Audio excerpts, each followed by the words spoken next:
I learned something new about the HOA addendum that goes along with the contract. And just be very, very careful as you're filling out things in the HOA addendum with the different check boxes and understand what you're checking off.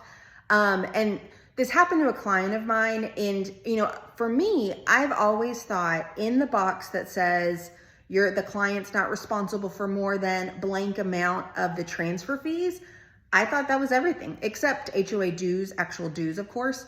But I just thought that was everything. They wouldn't pay more than X amount. So let's say it's $400.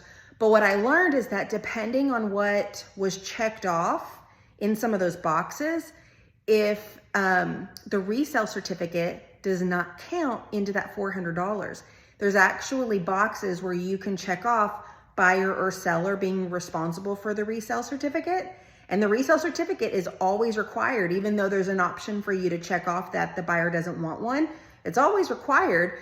And then you can check off, just like a title policy, who's paying for it, buyer or seller. And if you check off buyer, that is not a part that becomes separate of the amount that you put in that the buyer's not responsible for more than blank amount.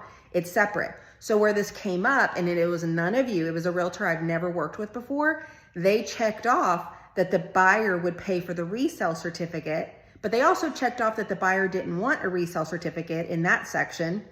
And then when it came time, the title company required it. So the customer not only had to pay the max that was in that box, was $400 in his, but he also had to pay for the resale certificate, which was $695, I believe, $600, $700.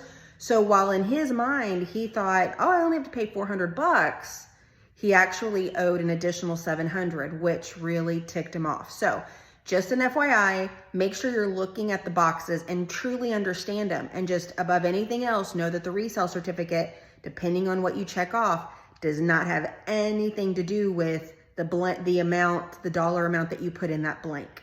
So that's all I got. I hope that helps. I know a lot of you guys are experts at the HOA stuff, but I know there's some that aren't, especially the guy that I was working with on this other deal. I really wish it would have been one of y'all. It would have been smoother for sure. All right, I'll talk to y'all later. Bye.